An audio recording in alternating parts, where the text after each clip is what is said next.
All right, let's get right into it. We're going to talk about a name that if you know the Three Kingdoms period, you definitely know. Ma Chao.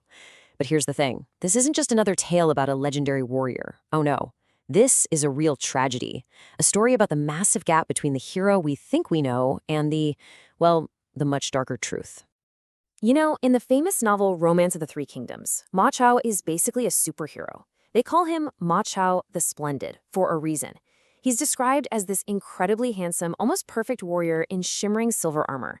The guy is the poster boy for righteous heroism. And really, that's the image that has stuck around for hundreds of years. But what if that whole heroic image is just wrong? Like completely backwards? What if the guy famous for being a great son, fulfilling his filial duty, was actually the one who got his whole family killed? That's the real question we're digging into today. Okay, so first, let's talk about the legend, the version everyone knows. We've got the splendid hero. In the story, he's the noble son out for righteous revenge because the big bad guy, Cao Cao, murdered his father. I mean, it's a perfect hero story, right?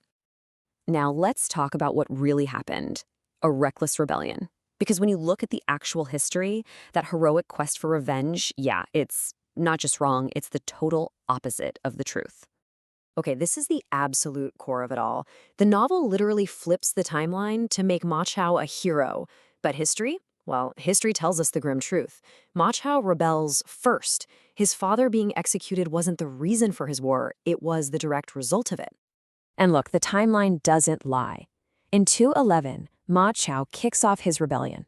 Now you have to understand, at that exact moment, his father and his entire clan, we're talking over 200 people, are living in Cao Cao's capital. They were hostages, plain and simple. It was only a full year later that Cao Cao had them all executed in retaliation. Ma Chao knew this. He knew they were there and he rebelled anyway. And if you need more proof, just listen to this. To get an ally on his side, a guy named Han Sui, he basically says, "You're like a father to me now." He's saying this to his actual father's friend. He was ready to just discard his own dad for a political alliance. It was all for his own ambition. He bet his entire family's lives on this rebellion, and he lost. Big time. So what was the price of that ambition? Well, that initial loss, that was just the start. His choice kicked off this catastrophic domino effect of failure and tragedy that haunted him for the rest of his days. First, let's just try to wrap our heads around this number. Over 200. That's not just a statistic, that's brothers, uncles, cousins, his entire clan, pretty much. All executed because of his decision. His family was just gone. So, what about the rebellion he sacrificed everything for? Did he at least win? Nope. At the Battle of Tong Pass, sure, he was an absolute beast on the battlefield. He almost killed Cao Cao personally. But a great warrior doesn't make a great general. He was completely outplayed strategically. Cao Cao's advisors sowed a little distrust and, poof, Ma Chao's whole alliance just crumbled. He lost it all. And the hits just keep on coming. It's an absolute cascade of losses. After losing the battle and his first family, he goes and captures a place called Ji Castle. He promises the guy in charge he'll live if he surrenders. The guy surrenders, and Ma Chao kills him anyway. Well, guess what? The dead commander's followers weren't too happy about that.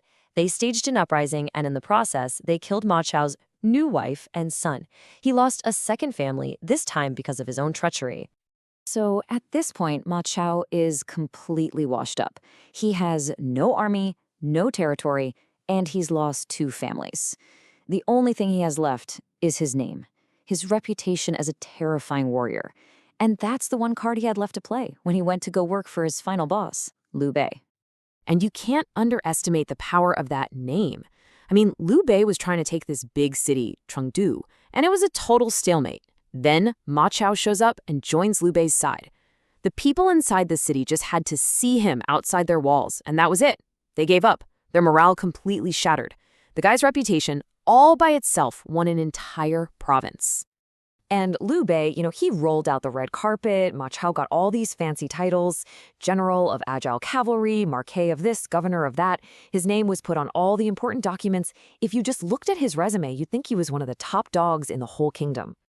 But it was all window dressing. It was for show. Liu Bei knew exactly who he was dealing with.